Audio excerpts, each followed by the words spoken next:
Our first speaker. Actually, I made her first speaker. We don't have keynote speakers in that I felt that all the speakers we have this weekend are, in my view, keynote speakers, and the panelists included. But I think our first speaker, I think that's her talk. Michelle Fournet actually was one of the speakers at our virtual conference. And we had to run into also technological glitches with her, and she was so amazing. She even produced some humpback whale sounds to make it anything work valiantly. So it's so wonderful. But Michelle Fournet is an acoustic ecologist who specializes in marine mammal communication and human impacts on ocean ecosystems. She's an award-winning public speaker, and a wonderful at that, I should say, whose work has been featured in the New York Times, Atlantic, National Geographic, and BBC. She received her Master's of Science and PhD from Oregon State University, where she investigated the acoustic ecology of humpback whales in Southeast Alaska. She spent 4 years as a postdoctoral researcher with Cornell University, the K. Lisa Yang Center at Conservation Bioacoustics, where she revived a 30-year Arctic data set to look at the impacts of climate change on the migratory behavior of Arctic whales and pinnipeds. She's currently the director of Sound Science Research Collective, an Alaska-based conservation nonprofit, as well as the associate director for the education for the Center of Acoustic Research and Education at the University of New Hampshire. Her talk is titled From Devilfish to Selfie Sticks, which I love that title. The evolving relationships between humans and whales. I think it's a perfect talk to sort of set the stage for our conference today, and sort of gets us into that mindset. So I thought I couldn't be a better talk devised to start off with. So Michelle, come up and I'll slither away here, and it's all up to you. All right, can you hear me okay? Are we good? Good. Well, that'll stay right there. Good morning. It is both exciting and intimidating to be here, particularly as the first speaker of this conference, in part because I devised this talk before I realized what film would be playing, and perhaps before I realized just how prominent the history of whales would play in this conference. As Uko mentioned, I am an acoustic ecologist. So I'm a research biologist. I spend a lot of time, we good? Out in the field watching and listening to whales. And that is how I got started in this field. I have not always been a biologist. There was a time in my life when I was a public radio DJ. I was a zookeeper for a little while. I was a working anthropologist for a hot minute, and a really good bartender. And the other thing that I did before I became a biologist was I worked in the whale watching industry for a really long time. And that gave me both a perspective and an obligation that led me to going back to school and becoming a scientist. And so, whereas usually when I give talks like these, I talk about statistics and physics and sound, I did that last year. And it didn't go so well. I had to whisper whale sounds into the microphone. So this year, I'm actually going to pull a little bit on the social side of my background and talk about psychology and history and our relationship with whales, past and present. And I call this talk From Devilfish to Selfie Stick. And I assure you, we will cross all of those timelines and beyond. And my hope is that this is going to help us to think about our current relationship with whales in perspective to the historical baseline, and to help us answer some of the questions about whether or not we have in fact stopped consuming these animals. And if we have not, what does that mean? And how can we change not just our human behavior, but our human perspective? The human relationships with whales is vast. It goes back to 40,000 BC when there are cave paintings of Neolithic whalers. Our idea and understanding of what whales even were has shifted dramatically from something borrowing on mythology to a resource to something that you can snap up for increasing your social capital on Instagram. And we think a lot about whales, the folks that are in this room, because we have a reverence for them and a love for them. But even people who are not thinking about whales on a daily basis have been shaped by them. Human history has been shaped by the body of whales. And I'm curious to know, in the way that we have historical perspective now on the technological advances that were associated with whales, how does contemporary culture, our relationship with whales today, stand up in the eyes of history? How is it impacting conservation? Are we continuing to commodify whales, or has our relationship improved? The first images that people had of leviathans were not the ones that we might have in our mind now. Standing on a shoreline and looking miles out to sea at animals that might be foraging or playing or breeding might look something like this. Puffs of smoke or steam coming up from a flat ocean that could be the breath of hell, that could be the voice of God, that could be a monster, that could be an angel. And all of these things have been hypothesized based just on the distant view of the tiny puffs of smoke, which were the first influences, the first images that people had of whales. And whales have shifted the very civilizations of humanity. Prehistoric folks followed migratory animals along coastlines, often in hopes of animals like whales and dolphins and pinnipeds stranding and becoming a bounty for food, following coastal resources that led them across the Bering Land Bridge and into North America, and then back and forth again. But the migrations of people in prehistoric time was linked to the migrations of animals that we now as biologists study. Some of the descendants of these early migratory people following the migratory animals are the modern day Inupiaq, who continue in a different way to follow the migration of these animals today. And in the Arctic, civilization began at sea. And it began because there is a paucity of resources on land, but a bounty in the ocean. Arctic maritime adaptation was linked to settlement and linked to the bounty of animals, both hunted and stranded. It was and remains one of the primary food sources for indigenous people in the high north. And the hunting of marine mammals didn't just benefit coastal civilizations, which were the first to lay down roots, but also spread inland as an excess of oil and meat and ivory and bone could be spread across trade routes into the interiors of the Arctic, allowing other civilizations to form and allowing for the cultural exchange, language exchange, and goods exchange of peoples. This driven predominantly, according to oral history, by the migration and the presence of marine mammals. Access to the sea delineated who people were.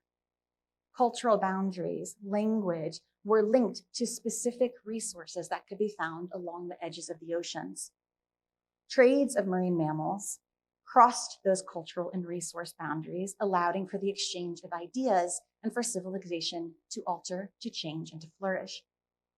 And today, marine mammal resources in Alaska support almost every single Alaska Native group in some capacity, regardless of access to the coastline. Groups that themselves do not hunt and do not gather along the sea rely on artifacts from the body of whales and other marine mammals as cultural and spiritual capital, as a way of identifying who they are and where those goods came from, a connection to the land that they are in, and a connection to the land beyond the one that they can see. This is important because relationships are not just built on first-hand experience. Relationships are shared. Culture is shared. And in the same way that the resources associated with the body of whales spread inland, in our modern world, the culture of whales will spread to people who will never see them. They were culture and they were also food. They continue to be. This is a good thing. An intricate and sincere relationship with a natural resource helps increase its sustainability. For several thousand years, Inupiat hunters and scavengers has relied on these bodies. DNA evidence tells us this has been going on for at least 4,000 years. And coastal communities rely on these resources. These resources, as a result of shared knowledge between coastal communities and researchers, have become increasingly sustainable, not less so. And so a tradition that began 40,000 years ago and supported the settling of civilization continues today. And it supports the perpetuation of a culture, of a people, of an identity.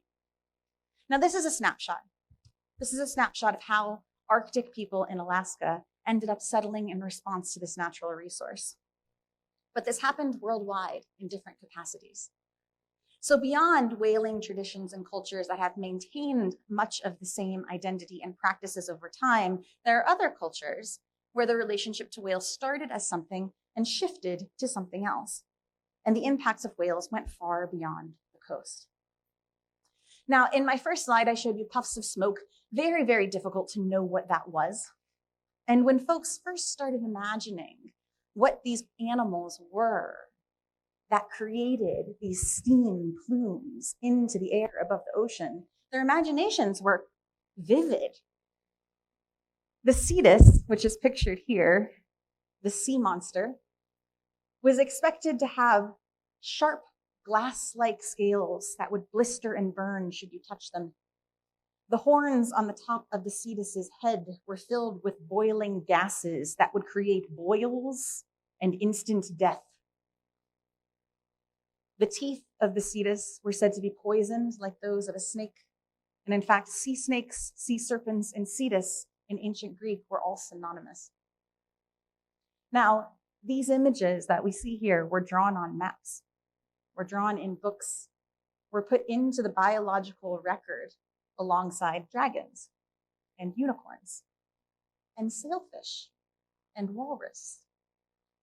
And the line between mythology and natural history was blurred as we kept our distance from the ocean because we could not yet go and explore the way that we can now. But there were some opportunities to engage in a more factual way with the ocean. And you can see that some of our Cetus looked slightly more like actual whales. We have a drawing of what was likely a sperm whale that stranded. And this drawing made the rounds throughout Europe and eventually into Asia as the first drawing known of the sea monster that came ashore. And so the mythology around whales, much like the resources in the Arctic, spread inland far beyond the people who were actually interacting with the resource. And so this concept of marine mammals and cetaceans has ingrained itself in human society long before folks actually had exposure to the animals themselves. The Cetus down on the lower right is probably one of the most well-known drawings of this sea monster. But if you look to the left, these are tiles, which you'll find in Ionian Greek structures of dolphins, who are said to be amongst the most intelligent and graceful and loving of all fishes. There was a whale known as Porphyris, the purple one, that was known amongst the Greeks as being potentially a friend, but likely a foe. Likely to eat you, but maybe not. Saint Brendan, the Irish saint of cetaceans and whales, who supposedly had his Easter breakfast on the back of a sleeping whale. When they lit the fire to heat the food, the whale woke up and tossed them all into the sea. So the following year, when they found the same friendly whale, they had their brunch cold. These are stories that perpetuated.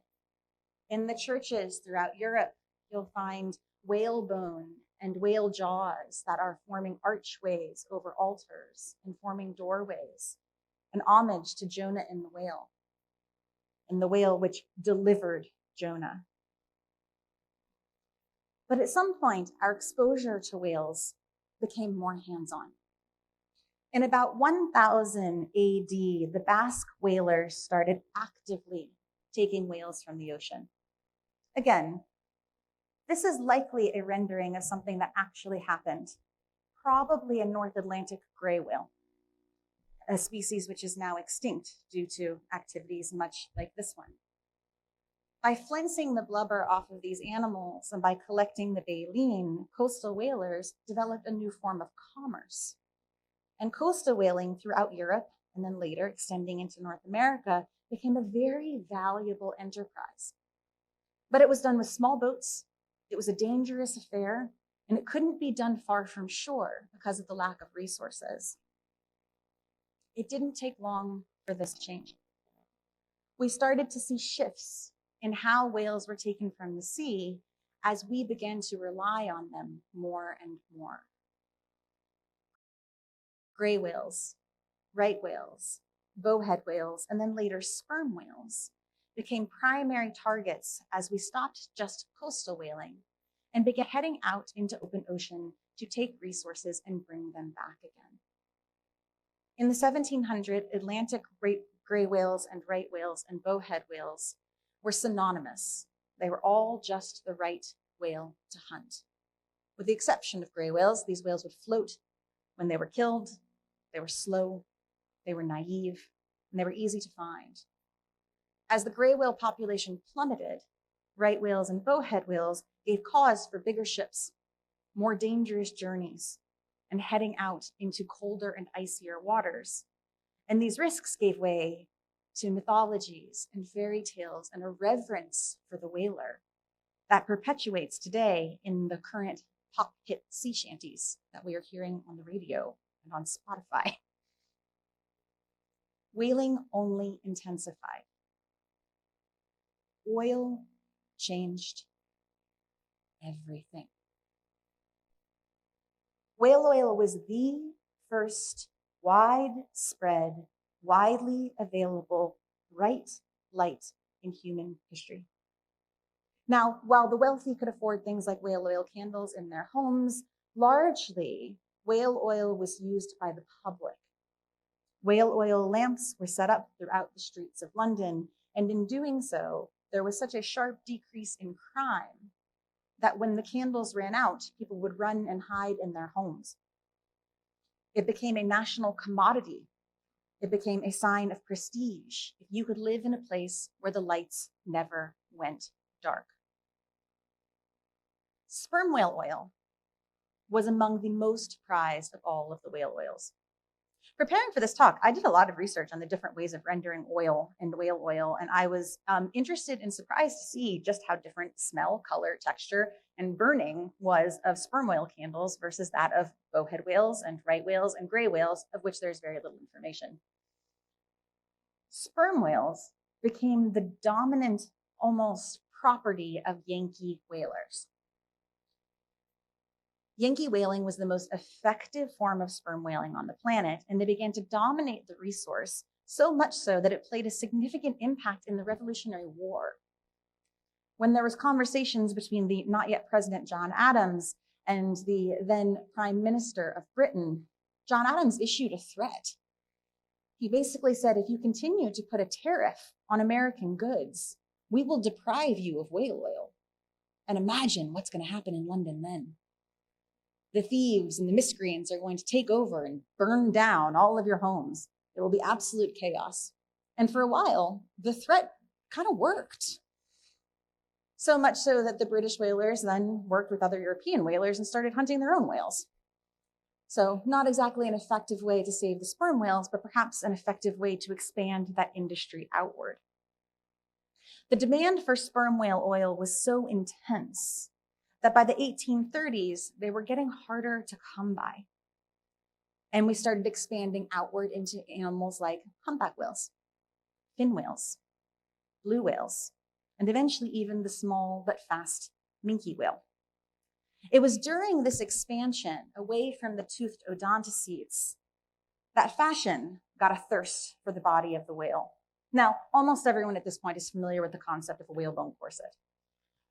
Whalebone or baleen, which used to be thrown overboard as useless when they would hunt a gray whale, became functionally the flexible plastic of the 1800s.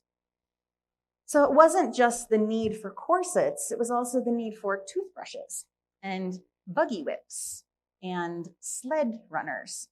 Anything today that you might think of a flexible plastic being used for was used by baleen at the time.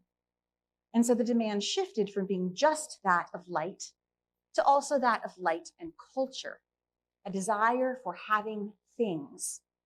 And the availability of this thing drove demand. And because they were so prevalent and baleen so easy to come by because of the effectiveness of the industry, it became commonplace to have access to this particular good. In the 1980s, not everybody had a computer. Now everybody does. This has become commonplace for us. It has become something that we think of as essential. The same was true of whalebone. Something that was once a commodity became an essential. It got ingrained so fully into what it meant to be someone of society that the lengths that industry went to go to get it intensified. But fashion is fickle. If you look in this image, you can see in 1891, the tiny, tiny waist. If you look down to 1914, that waist has disappeared. And by the 1920s, in the flapper era, waists were gone altogether. The change in the perception of the human body then changed the demand for whales. But where there is a will, there is a way. Concurrent with this shift in the demand for baleen also came something that we know of now as fossil fuels. Things like kerosene, petroleum, alternative fuels that burned as quickly, as brightly as whale oil did. But what they didn't do was lubricate quite as well. And so whale oil quite literally lubricated the cogs of the Industrial Revolution. And in some ways, this led to its own unfortunate demise. By 1835, approximately 1/3 of all whale oil output was consumed by the textile industry. So those whalebone corsets, which were being sewn from the body of whales, were being attached to cotton textiles that were being run on mills that were lubricated by the body of whales. And in doing so, our lives were very, very closely connected with these poor animals. And as whaling technology boomed, the whales obviously began to decrease. Their populations began to suffer. As we had this input of other alternative fuels, whale oil became expensive. And while it's likely that the industry could have died there, fossil fuels might have ended industrial whaling, the opposite, in fact, happened. There was an invention of a splitter for the cotton mill. It enabled the increased extraction of oil from cottonseed to make linseed oil and other things like that. It also was lubricated on whale oil, but in creating these other more effective fuels, they were able to then reduce the cost of some of the other types of fuels. As petroleum got cheaper, as diesel came into the scene, and as the technology changed, it became cheaper to run a big boat. So even though the whales were further away, we now had alternative fuels to run the vessels to hunt them. Similarly, our technological weaponry advanced. So while the whales were suffering and they were further and harder to find, we now had diesel to get to them quicker, and we had factory ships to process them at sea, and we had exploding harpoons to more effectively kill them. And this rarity continued to be profitable. At that point, the need for whale products was declining, but the availability of whale products was not. And so they began to get very creative with how this particular oil source could be integrated into other commercial needs. And then something interesting happened, something that is perhaps a little familiar to anyone who has used hand sanitizer in the past week. People began increasing their awareness to germs. It was about the late 1800s and early 1900s that germ theory and the theory of disease was finally accepted by the public. In Europe, an aversion to washing became an obsession was staying clean to avoid getting sick. And so the niche for soaps was filled with whales. And in this way, it was the first widespread available self-cleansing agent in all of Europe, right at a time when we greatly needed it. And so there was a shift between using whales for light or for fashion or for lubrication, and they became a cosmetic product. But even more so than the cheap fats that were associated with whales for soap, whale became a food product and a bomb-making product. During World War I and World War II, European farmers were yanked out of the fields and sent to go and fight. And so the butter crisis begins. With the lack of butter, morale fell. And the government, particularly in Britain, saw this as an actual crisis. In Norway, they developed a clarifying process for turning stinky, icky, smelly, soap-using whale oil into margarine. And the product boomed. So much so that for 1 year in 1930, approximately 30% of all of in 1931, the whale harvest more than tripled in response to a global demand for margarine. And so we were spreading whales on toast, but didn't know it. It wasn't advertised as such. Similarly, the British government subsidized the whaling industry because margarine was important and because glycerin was a necessary component in the making of bombs that they needed for the war. So glycerin was used for making weapons, and margarine was used to keep people happy at home, and any excess whale oil was shipped to the front, where each night soldiers would dip their feet in gallons of oil in an effort to prevent foot rot. The next day, their greasy feet would be slid into their boots, and they would be impervious to the muddy fields that they were walking against. As a result, the British government protected whale oil as a resource and claimed a state of emergency when there was a threat against it. So let's just think for a moment. We'll take a pause in history. We've now gotten ourselves up to World War II. We're through the Industrial Revolution. What have whales done for us so far? Coastal societies formed. Art, literature, religion, spirituality was born around whales and dolphins as they inspired us and terrified us. International commerce, an industrial revolution built on the body of whales. Cultural revolutions in fashion. Hygiene, we're no longer getting each other sick all the time. Breakfast, very important. And now we can survive wars. These are the things that we have taken off of the body of unwilling participants in whaling. So when do we begin to do something for the whales? How did we get from that, an extractive process, to where we are today?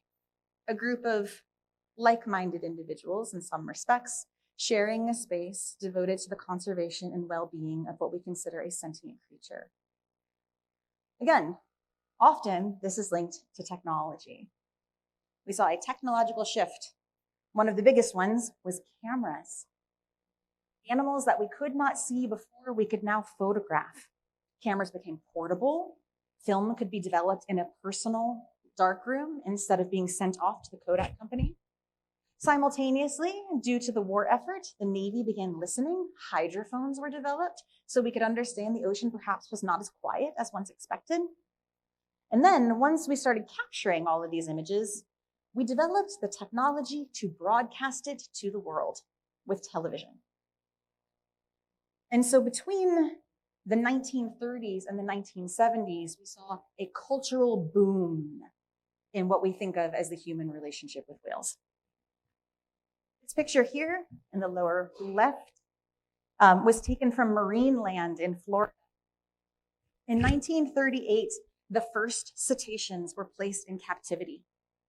They had to take out 6 different loans with 6 different people because everyone thought this was such a ludicrous idea that no one could possibly want to come and see a whale and dolphin in captivity.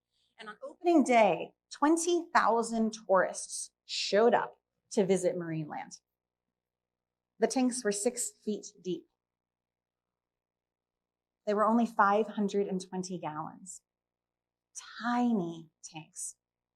But for most people, this was the first and possibly the only exposure they would have to a live cetacean. Simultaneously, Jacques Cousteau entered the world, developed the aqualung, and did something miraculous. He breathed underwater, and he did it with a camera. And for the first time in human history, images of the bottom of the ocean were widespread in all their technicolor glory. We see pictures of whales all the time, but this absolutely changed the hearts, minds, and imaginations of the world. As a visual species, the ability to see these photographs changed our human perception. But it was when Roger and Katie Payne got together with Frank Watlington and started listening to those naval recordings made off of Bermuda that we first heard the voices of whales. And in that, we, correctly or incorrectly, saw something of ourselves. And it heralded an absolute shift in the movement towards conservation. And the consequences of exposure are great. Television, radio, magazines, save the whale posters everywhere. Fueled by this new media and a foreign adversary of Soviet whalers, who we were pretty well against, suddenly whales and dolphins became the poster child for morality and for Mother Earth. Song of the Whale was written. Activist movements with people petitioning, marching, fighting in some cases, stickers everywhere. And that exposure very much started the first large-scale environmental movement in the United States, in part helping the foundation of the American Cetacean Society in the 1960s. But there was also some backlash of this as well.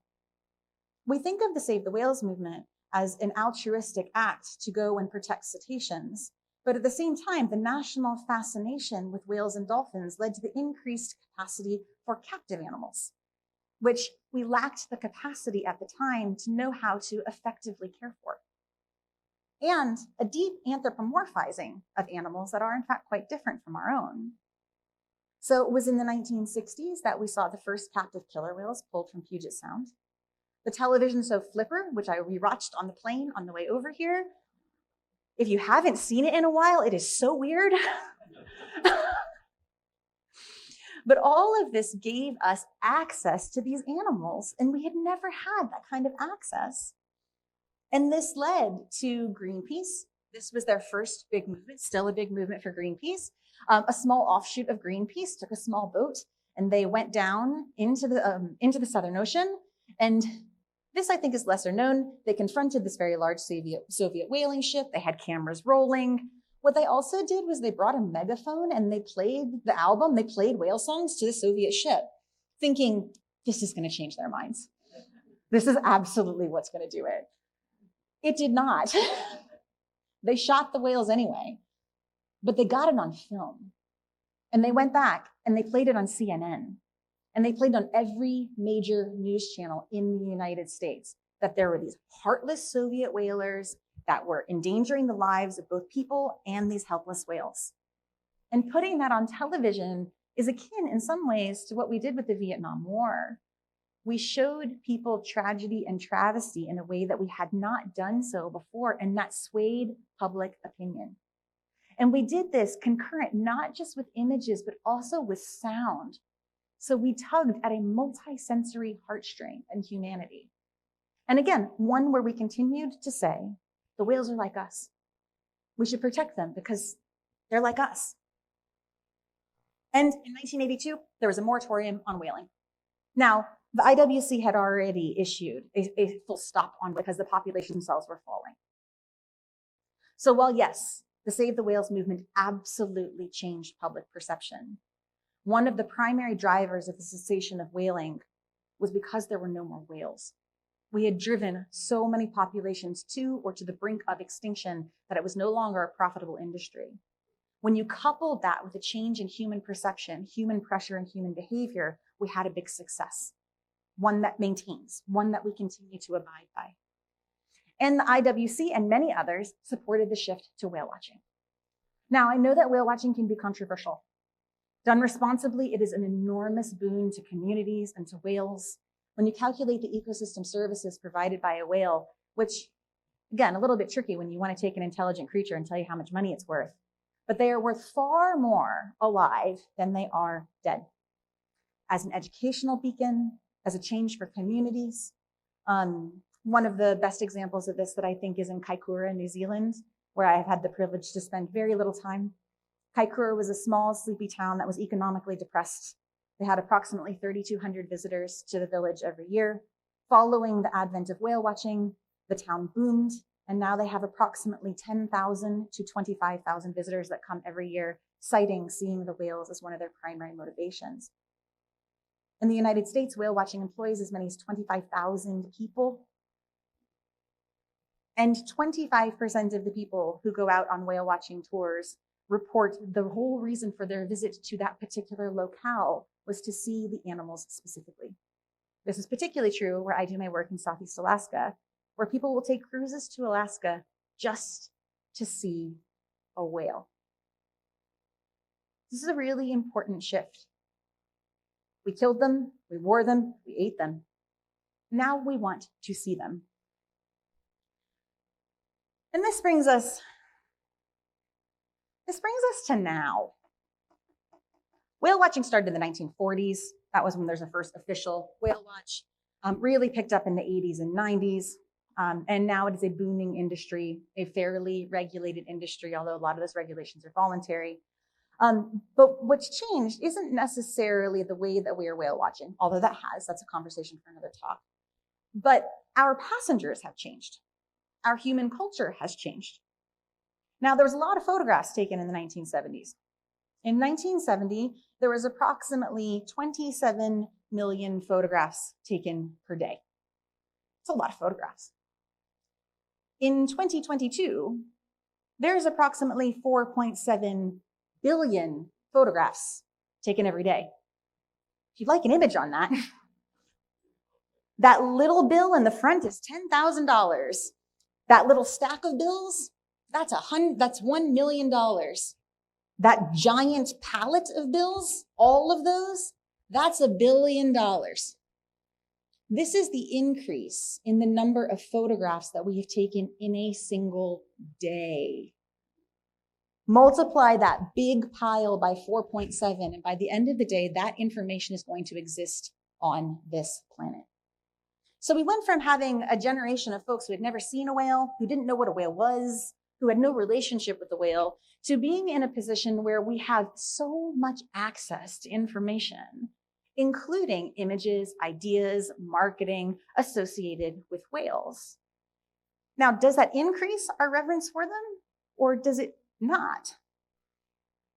In psychology, there is this principle of scarcity, another principle of exposure. The scarcity principle tells us that humans place a higher value on objects that are rare and a lower value in those that are in abundance. When I woke up in my hotel room this morning, I opened up my blinds and it was early, and I looked out and I could see the sunrise glow across the bay in San Diego, and my first palm tree that I have seen in 10 years. And my little heart pitter-pattered. If you're from San Diego, you probably don't get a pitter-patter for palm trees. But that's novel to me. Whales are the same thing. When you see something over and over and over, even though rationally you might understand that it's rare, your mind, your heart, your humanity might tell you something different. And it sets, in some cases, a very unrealistic set of expectations for what you are owed or what is normal. And there's a real risk here of saturation that changes the human experience. These are all photographs that I pulled up on the internet.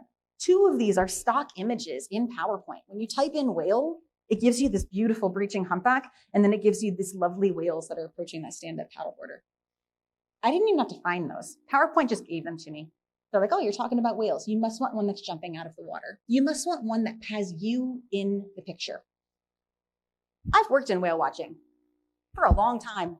I've been doing research for a long time.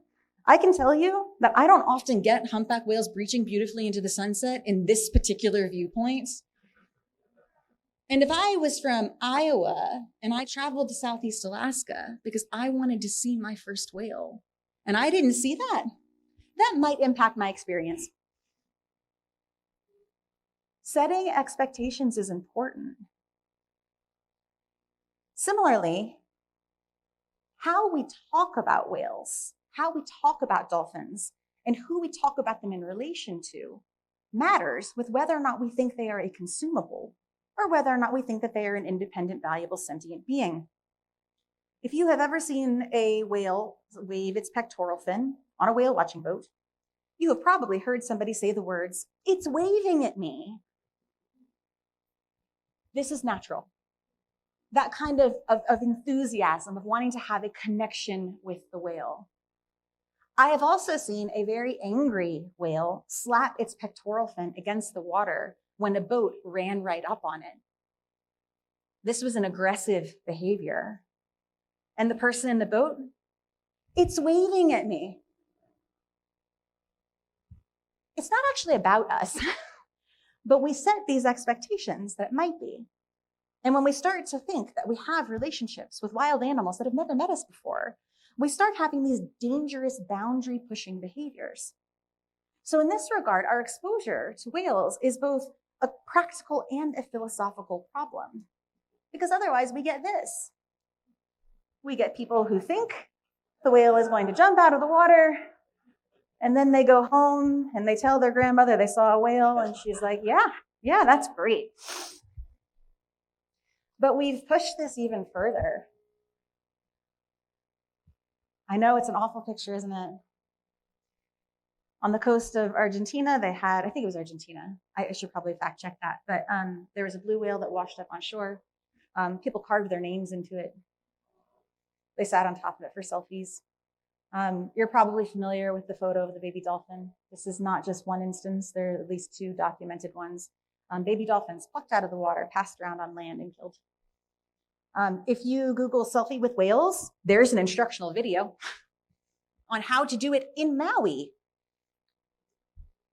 Right? I thought certainly this is a place where swim with whale tours exist. No, this is right off Maui, where it is illegal for the record to approach a whale underwater. You can't actually do that. There's still a Marine Mammal Protection Act. But lots of reviews on there about that. Or you get this, selfie with whale. There are like 10 news articles that talk about how lucky this guy is to be in the water with the whale like that.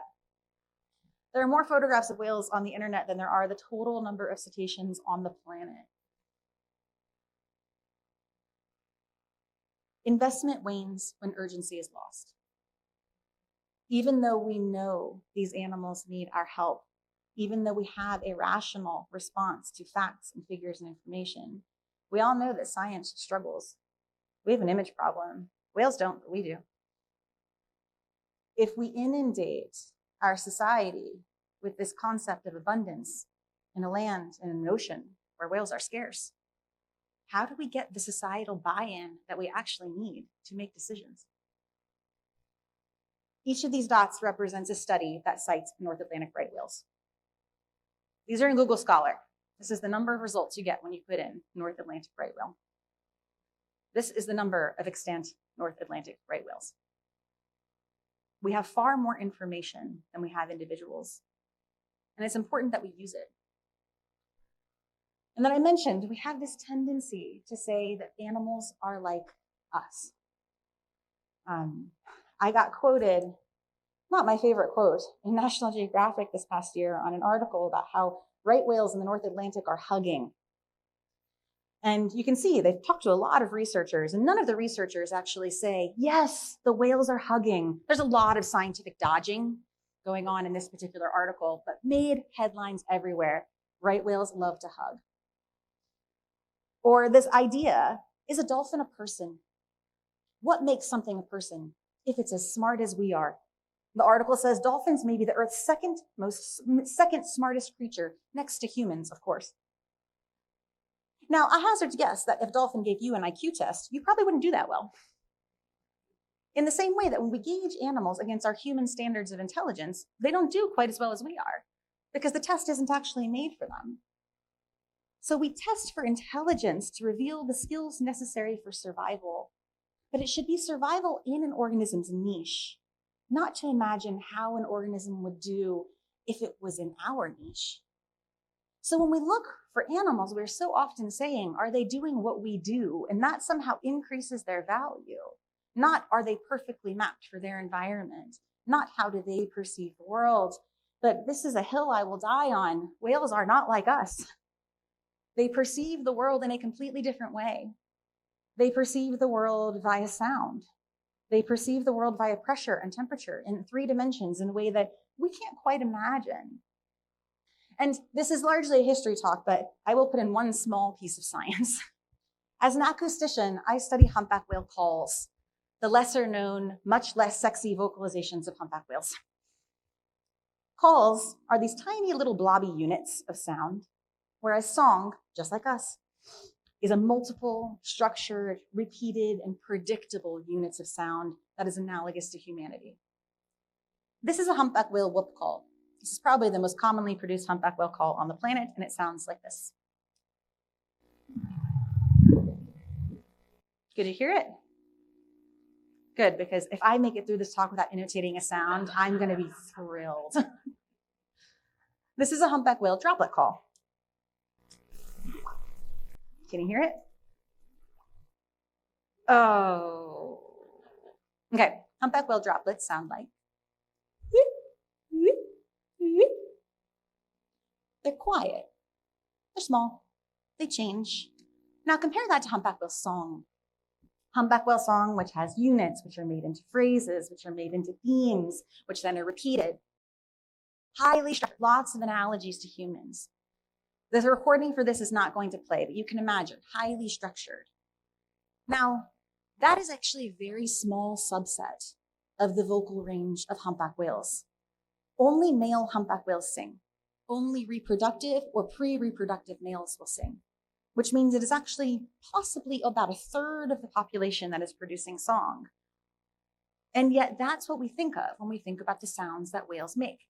For good reason. That heralded a movement. I am very pro-song. But when we think about how these animals perceive the world, instead of thinking about the thing they do that is most like us, what happens if we actually imagine the animal from its own perspective? Because humpback whales don't produce human language. They don't produce representational sounds. Humpback whales, well, humans are like a rainbow. We produce variable words, but they're generally pretty discrete. There's some fuzzy edges between them, where one might slide into another based on dialect and culture, but words mean something. Humpback whale communication is like a sunset. There are obvious extreme differences that are obvious, but right in the middle, where do you see where one sound ends and the next sound begins? Looking at this photo, how many colors are there? I've circled the 4 that I think are the most obvious, but it kind of depends on who you ask. How many colors are in a sunset? So I'll play this for you.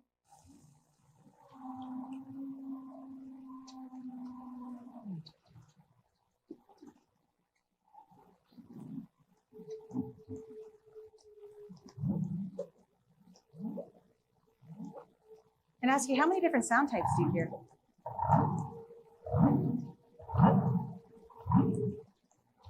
Two, 3, 4, 6, 10, 5.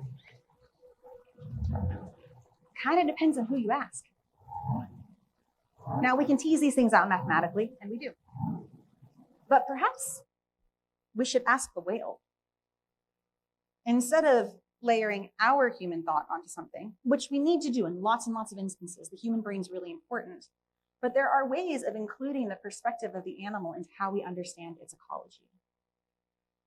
Ultimately, the goal of that is to understand how whales are interacting with each other, not how whales are interacting with us.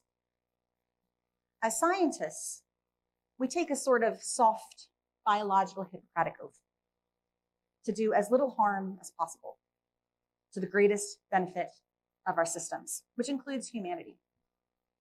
That means when we study cetaceans, if we do our job, the whale is almost completely unaware of our presence, if possible. Now, I'm quite fortunate in that I study acoustics, which means I can do a lot of observing and watching. There's really, really important work that comes from interacting with animals. But the scientific community has taken this responsibility gravely seriously. How to make sure that we benefit the organism, which means how do we acknowledge its perspective? And I ask us, how will history judge this moment? Will we look back at the irony of how incorrect our assumptions are about how whales perceive the world and each other, in the same way that we look back with some irony at how we once thought the actual anatomy of the whale must look? Are we going to give cetaceans credit for what will be our emotional enlightenment? Will we give cetaceans credit for enabling us to feel empathy for a non-human species, acknowledging and having reverence for something that is not like us? Are we going to feel shame when we look back at how disconnected we are from nature? So disconnected, in fact, that when you are 6 feet away from a whale, you would rather get a photograph of yourself with it than watch the whale. Or are we going to see this as a tipping point in the human ego? A moment where we realize that we have become self-obsessed with ourself in the context to this animal. And we have an opportunity to take ourself out of the picture and go back to observing something in the natural world. Can we take this information, take this insight, and inspire us to be a better version of ourselves, so we can recognize how sometimes our own psychology limits our own intentions? I hope that we will reignite curiosity from perhaps a less ecocentric perspective, acknowledging and conserving and valuing the experience of the whale, which means encouraging public buy-in to limiting the human experience when it has potential harm. Take the camera down for a few minutes and just watch the whale. Stand on a coastline and look at the dolphin. Can we cultivate scientific and cultural humility? Remind ourselves that there is so much we don't know.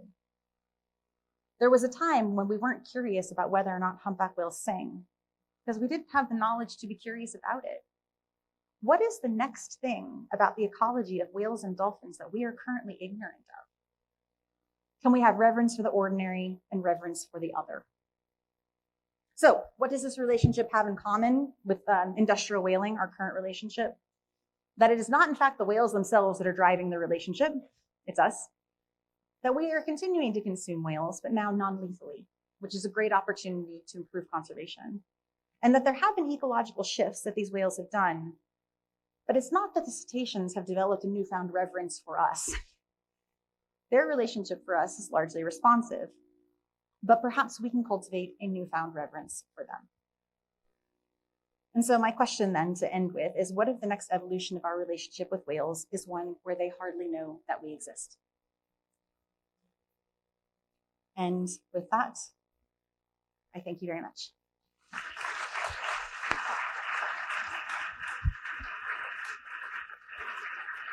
This wonderful talk, by the way. Thank you so much. Yeah, thank you. I think everybody's dumbfounded. Oh, no. No, I think it's wonderful. I think your presentation sets the stage. And they make us think about how we consume in different ways. And I think I'm also thinking back of the book that was recently written by Michael Moore on We're All Whalers, where the consumptive takes a whole different meaning. Of course, there's seafood and ship strikes. And I even have a small little fajita porpoise that I bought online, and you find out this fajita porpoise, this little toy, is made in China. So the whole irony of this thing being on a ship being sent to us. So yeah, it takes it a whole larger picture. But I've got a question too. I know there's a lot of history here too, and of course, you didn't go into like John C. Lilly or anything. That's no. Something. I stayed away with that one. Oh, okay, perfect. No, it's wonderful talk. So, does anyone else have any questions? Oh, yes, Lori. Okay, turn it. Hello. Yeah. So I was just wondering, what would be your number one behavioral change of humans? I think it'd be the way we talk about whales. That would be my number one behavioral change, because I want as many people as possible to see a whale. But I would love if we could celebrate every breath they take. So it was an activity I considered asking everyone to do, which is like a little hippy dippy, which was going to be to close your eyes and imagine the first moment you saw a whale and think about what it was that was exciting for you. And I doubt that it was that the very first whale that you saw came right up to the shoreline or right up to the boat. It was probably just seeing the whale for the first time. So in terms of behavioral change, I'm a big proponent of the fact that psychology drives behavior. So if we could change how we think about whales to really think about them as being unique, and celebrating their right to exist, and then talking about them in less of a me, and more of a them kind of way. That would be, I think, a really important behavioral shift. Yeah, someone in front. Running. Oh, we got one back there, I think. Okay, don't leave the back. Someone. Okay, then we'll switch over. Hi. I would wonder what you think about down in Baja, where the whales you sit completely passively and they really want to have interactions with you. Is that a good thing? Because I would wonder too how they take that trust and go out into the universe and how that works out. Yeah. Oh man, don't I think about this one a lot. I have not had the privilege of going to Baja to see these whales, but I know I really want to.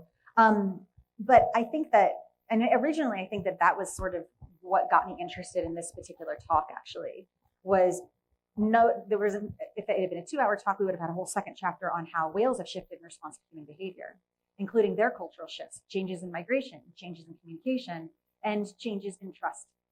And I think that gray whales are a really good example of an organism that, based on our human behavior with the animal, went from having a really adversive response to us to having presumably what is a trusting response. Now, again, I haven't been there, so it's really difficult for me to assess what that relationship is. And I'm hesitant to talk too much about it because I don't have any data or firsthand experience. But when I think about other things I know about animal behavior, I train dogs. This is something that I do in my spare time. I have a fearful dog. When she was a puppy, she was fear aggressive. Now she is not. She has been positively reinforced over her 9 years of life to have positive experiences with people. And now when she is uncomfortable, she goes to people instead of away from them. Now, this is very common among mammals, that positive experiences change independent individual behavior.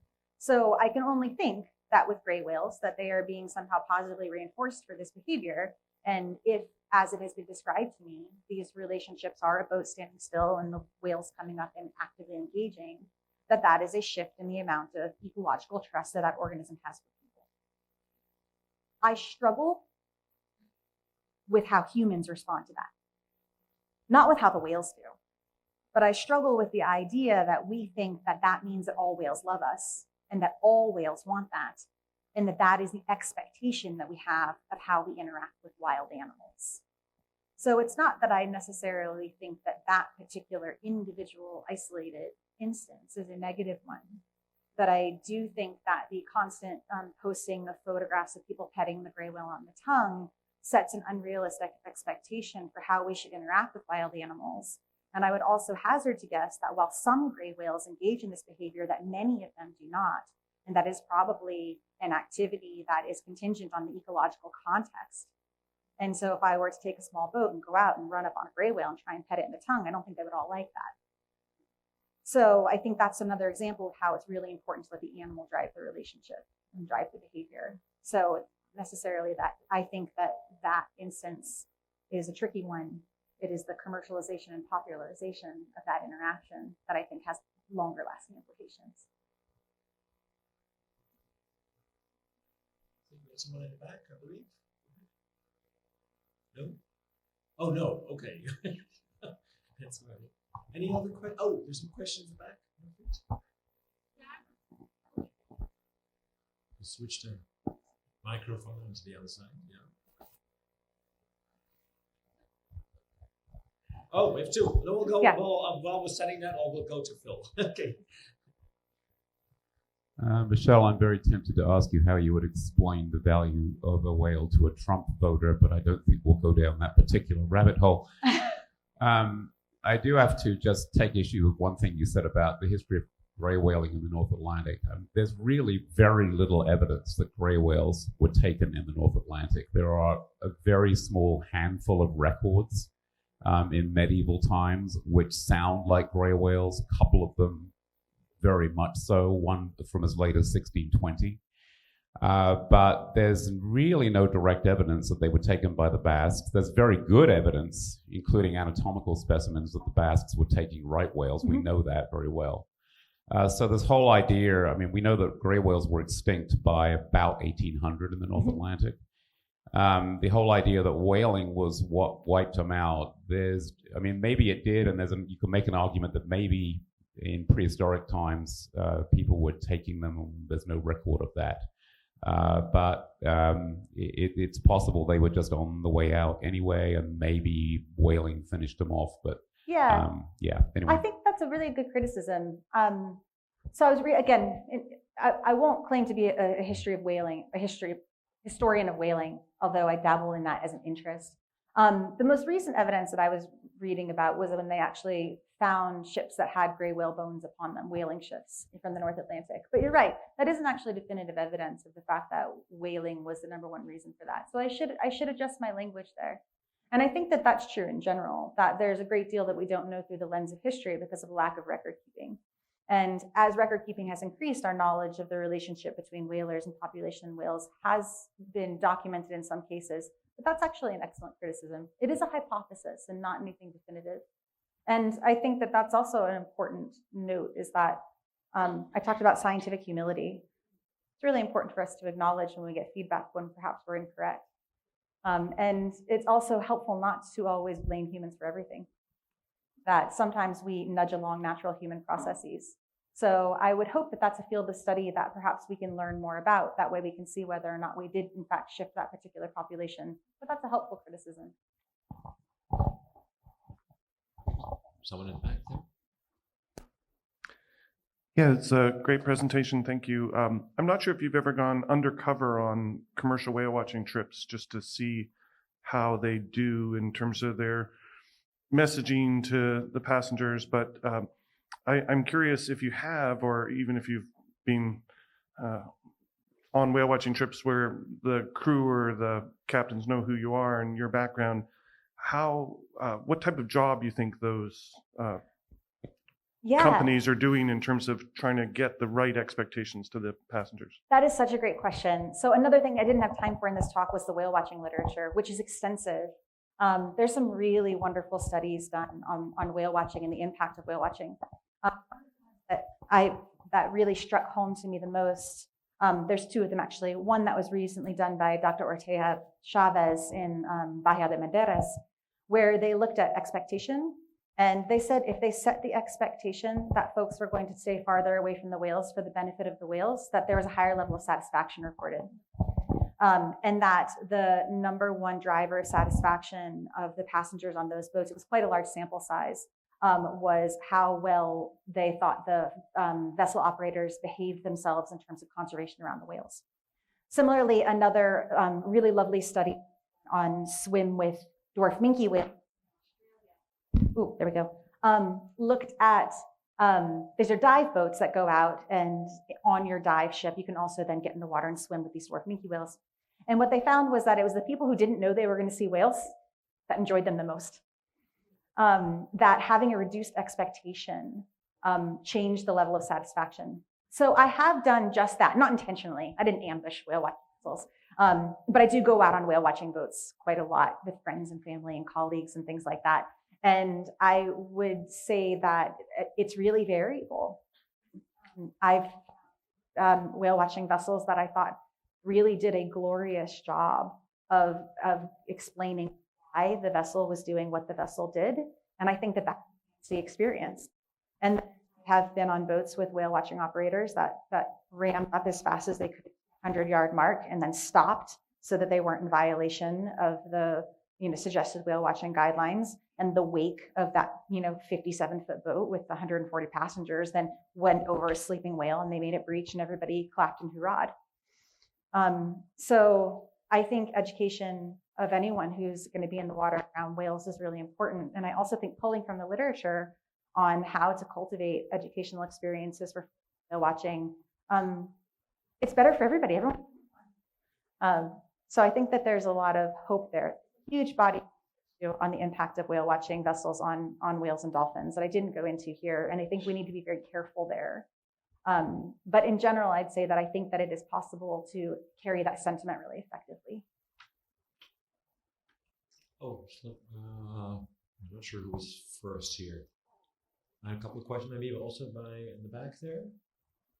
So, Was there anyone else? which Yeah. person could You raise your hand. you raise your hand and then Oh, okay, that's fine. Yeah, sure. Couldn't see who was first. Sorry about that. Hi. Okay. How do you find a respectful balance as a researcher, like going out in the wild to get your data and stuff with the acoustics? I'm so lucky to study acoustics, and I picked this field because I'm such a sissy. Acoustics is really nice, and listen to a whale, and I'm there. But I think that respectful balance means really understanding your system and making sure that the questions that we ask are important ones, and always sort of doing the ethical accounting for the cost-benefit analysis of what is this going to give back to my species?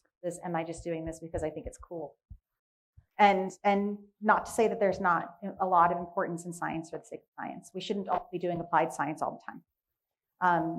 But I would say that have a community of ethical researchers so that when you don't know what line you're crossing, that you have someone that you can consult and that you can be a part of a broader conversation instead of acting in isolation is also a really important part of that process. But for me, I'm very, very fortunate because I do most of my work from land. I put hydrophones in the water on the bottom of the ocean. They make no sound. And then I observe whales in their natural behavior. Now, I do playbacks to whales as well, very, very carefully.